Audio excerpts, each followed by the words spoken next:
حضرت سیدنا ابو بکر صدیق رضی اللہ تعالیٰ عنہ کا یوم وصال ہے۔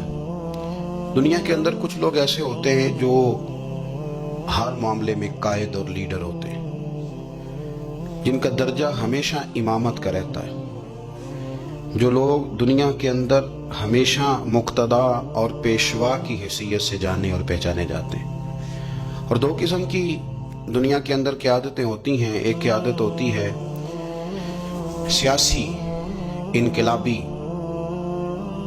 ملی، قومی، ایک قیادت ہوتی ہے روحانی، ایک قیادت ہوتی ہے فکری، ایک قیادت ہوتی ہے اس طرح کی کہ بندہ کچھ کر جائے اور لوگ اس کے پیچھے پیچھے چلیں تو ان کی تربیت ہوتی رہے، وہ یقین کامل کی دولت بانٹتا رہے، اس کو دیکھنے والے، پڑھنے والے، سننے والے جب بھی اس کے قریب جائیں ان کے اندر کو ذوق کی بیدار ہو، جب بھی اس کو سنیں، اس کو دیکھیں تو ان کی طبیعت میں کوئی نیا نکھار ہی پیدا ہو۔ حضرت ابو بکر صدیق رضی اللہ تعالیٰ عنہ کی قیادت کا عجیب رنگ ہے کہ اگر ملی، قومی، عالمی قیادت والے ان کے پیچھے چلیں گے تو انہیں بھی بڑی خیرات ملے گی۔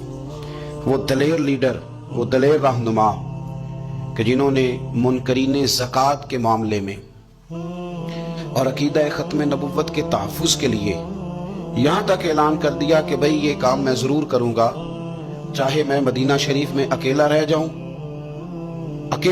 مدینہ منورہ میں، اور جنگل کے درندے آ کے میری بوٹیاں نوچ کے لے جائیں، تو پھر بھی قیادت چونکہ میرے ذمے ہے تو میں سب کچھ قربان کر کے بھی دین متین کا تحفظ کروں گا۔ یہ ہے ان کی وہ قیادت جس کے پیچھے پھر لوگ چلے۔ لیکن ایک تو یہ تاریخ ہے کہ ایک مضبوط اعصاب والے قائد، اور ایک تاریخ یہ ہے بڑے بڑے لوگوں کو دنیا میں وفادار کہا گیا، بڑے بڑے لوگوں کو عاشق کہا گیا، بڑے بڑے لوگوں کو کہا گیا کہ یہ فنا ہے اپنے محبوب کی محبت میں، بڑے بڑے لوگوں کو کہا گیا کہ ان سے بڑھ کے ادب والا کوئی نہیں۔ لیکن تاریخ لکھنے والے اور قوموں کے حالات قلم بند کرنے والے اور لوگوں کو ادب کا، عشق کا، وفا کا پیغام دینے والے جب بھی قلم اٹھاتے ہیں اور وفا کی وہ حد تک جانے لگتے ہیں تو انہیں سب سے پہلے جو نام نظر آتا ہے وہ حضرت ابو بکر صدیق کا ہے۔ وفا بھی ختم ہے، ادب بھی ختم ہے، عشق بھی ختم ہے۔ کوئی دنیا کی تاریخ جس میں ادب لکھا جائے گا وہ محتاج رہے گی کہ اسے خیرات صرف حضرت صدیق اکبر کے دروازے سے ملے گی۔ وفاداری ہو، ادب ہو، عشق ہو، جانثاری ہو، یہ لوگ بڑا کچھ دیکھ داکھ کے چلتے ہیں۔ لیکن اقبال جیسے لوگ کہنے لگے جس بندے نے ختم کر دی ہے بات، ختم بس کر دی کہ اس سے آگے ہماری کائنات ختم ہو جاتی ہے، بس وہ جناب صدیق اکبر کی ذات ہے۔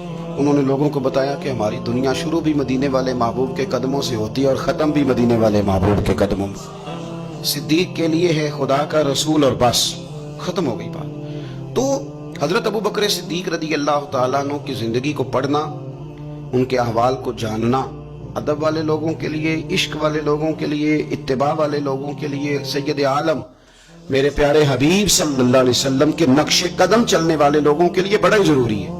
وہ جتنی دیر تک حضرت صدیق اکبر رضی اللہ تعالیٰ عنہ کو پڑھیں گے نہیں، سمجھیں گے نہیں، اتنی دیر تک پتہ نہیں چلے گا کہ حضور کا ادب کیسے کرنا ہے، حضور کی اتباع کیسے کرنی اور محبوب سے محبت کیسے کرنی۔ یہ ضروری کام ہے۔ قرآن مجید فرقان حمید میں اللہ کریم نے ارشاد فرمایا، سورہ لقمان کے اندر فرمایا وَاتَّبِعْ سَبِيلَ مَنْ أَنَابَ إِلَيَّ، فرمایا کہ اس کے رستے پہ چلو، اس کی راہ پہ چلو جو میری طرف رجوع لایا ہے، جس نے میری طرف رجوع کیا اس کے پیچھے چلو۔ علامہ سید محمود آلوسی رحمۃ اللہ علیہ صاحب تفسیر روح المعانی فرماتے ہیں کہ یہ آیت تب نازل ہوئی تھی جب جناب صدیق اکبر نے کلمہ پڑھا تھا۔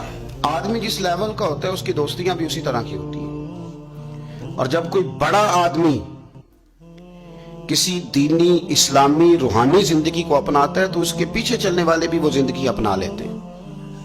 اسی لیے کہا گیا کہ لوگ اپنے سرداروں کے مذہب پہ ہوتے ہیں۔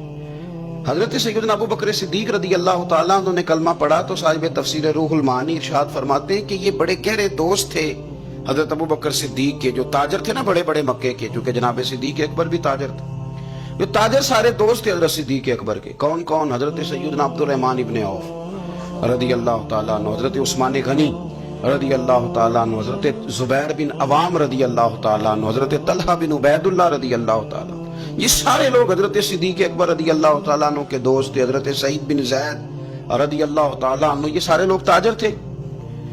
تو جب پتا چلا نا کہ ایک بڑے تاجر نے حضرت ابو بکر صدیق رضی اللہ تعالیٰ عنہ نے کلمہ پڑھ لیا ہے تو یہ خبر جنگل کی آگ کی طرح پھیل گئی. ہر آدمی تک بات پہنچ گئی, ہر شخص نے اس بات کو سن لیا. اب وہ سارے لوگ تصدیق کرنے کے لیے کہ یار بڑا سیانا بندہ ہے, بڑا سمجھدار آدمی ہے, تاجروں میں اس کا بڑا نام ہے, کاروباری لوگ اسے بڑے قریب سے جانتے ہیں, تو وہ تصدیق کرنے کے لیے سارے لوگ جناب صدیق اکبر کے پاس آئے. حضرت صدیق اکبر سے تصدیق اس طرح کی سنی, اس طرح کی تصدیق سنی, اس طرح کی تصدیق سنی کہ پھر سارے ہی مدینے والے محبوب کا کلمہ پڑھ گئے, حضور کا کلمہ پڑھ گئے. بس تصدیق کرنے آئے, تصدیق کرنے آئے حضور سے. اور نبی پاک صلی اللہ تعالیٰ تیریاں ویکھ کے اداواں تے میں مرید ہی ہو گئی. پھر وہ سارے حضور سید عالم آئے تھے تصدیق کرنے. سودا لینے کے لیے بازار گئے ہم, پر ہاتھ اس کے بکے جس کے خریدار گئے ہم. تو وہ نا حضور کی غلامی میں آ گئے. تو سمجھ لیں اس بات کو اور اس پر غور کر لیں کہ نبی پاک علیہ الصلوۃ والسلام کے اس غلام کا یہ حال ہے کہ یہ کلمہ پڑھیں تو مکے کے بڑے بڑے تاجروں میں انقلاب برپا کر دیں. اتنا اثر ہوا باقی لوگوں پہ کہ وہ تصدیق کرنے آئے تھے, تصدیق کرنے, اور ایسی تصدیق انہوں نے کی, ایسی تصدیق کی کہ پھر ساری زندگی مدینے والے محبوب کے گن گا کے گزار دی. ساری زندگی حضور سید عالم صلی اللہ علیہ وسلم. حضرت ابو بکر صدیق رضی اللہ تعالیٰ عنہ نے اپنی مقدس زندگی کے اندر نبی کریم صلی اللہ علیہ وسلم کی بارگاہ میں وقت گزارا. آپ مختلف مقامات پر قرآن مجید کو دیکھیں گے تو حضرت صدیق اکبر رضی اللہ تعالیٰ عنہ کی مختلف شانیں آپ کو قرآن حکیم میں نظر آئیں گی. اللہ کریم نے قرآن مجید میں ارشاد فرمایا سورہ بقرہ میں کہ الذین ينفقون اموالهم باللیل والنہار سرا وعلانیہ. فرمایا کچھ لوگ ایسے ہیں جو اللہ کے راستے میں خرچ کرتے ہیں, اعلانیہ بھی اور چھپا کر بھی. اور وہ کس طرح خرچ کرتے ہیں؟ رات کو بھی خرچ کرتے ہیں اور دن کو بھی خرچ کرتے ہیں, اعلانیہ بھی, چھپا کے بھی, دن کو بھی, رات کو بھی. تو یا اللہ ملے گا کیا؟ فرمایا فَلَهُمْ أَجْرُهُمْ عِنْدَ رَبِّهِمْ, ان کا اجر ان کے رب کے پاس ہے, وہ اللہ کے پاس ہے اور راز ہے. ان کا اجر ان کے رب کے پاس ہے, ان پر نہ کوئی خوف ہوگا نہ وہ غمگین ہوں گے. یہ وہ لوگ ہیں جو رات کو بھی خرچ کرتے ہیں, دن کو بھی خرچ کرتے ہیں, اعلانیہ بھی خرچ کرتے ہیں, چھپا کے بھی خرچ کرتے ہیں. تفسیر روح المعانی ہی کو آپ دیکھ لیں تو علامہ سید محمود آلوسی اندلسی رحمۃ اللہ علیہ فرماتے ہیں کہ حضرت صدیق اکبر کا ایک دفعہ خرچ تو ہمیشہ کرتے رہتے تھے, ایک دفعہ ارادہ بن گیا. اس آیت کے شان نزول میں لکھتے ہیں ایک دفعہ ارادہ بن گیا کہ میں نے 40,000 دینار خرچ کرنے اللہ کی بارگاہ, اور کرنے اس طرح ہے کہ دن کو بھی خرچ کرنے, اور اگر کوئی آدمی رات کو لینا چاہے تو اسے یہ نہ محسوس ہو کہ یہ تو صرف اجالے میں دینے والے ہیں. اگر کوئی رات کی تنہائی میں لینے آئے گا تو اسے بھی دیں گے, خرچ کریں گے اللہ کے راستے میں. اور 10,000 دینار, 40,000 کل دینے تھے, 10 خرچ کیے دن کو, 10 خرچ کیے رات کو, 10 اس وقت خرچ کیے جب ساری دنیا اعلان ہوتا ہے نا چندے کا تو سارے دے رہے ہوتے ہیں, 10 اس وقت خرچ کر دیا 10,000 دینار. اور پھر 10 چھپا کے خرچ کیا, 10 چھپا کے بھی خرچ کیا. یعنی اس وقت بیچ مجمع کے بھی دینا بازوں کا بہتر ہوتا ہے کہ دوسروں کو بھی رغبت ہوتی ہے, کیونکہ ایک بندہ اگر کہیں خرچ کرتا ہے تو پھر دوسرے بھی دیکھ کے خرچ کرتے ہیں.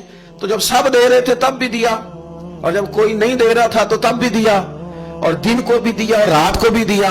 تو رب کریم نے پھر اس کا ذکر قرآن مجید میں فرما دیا.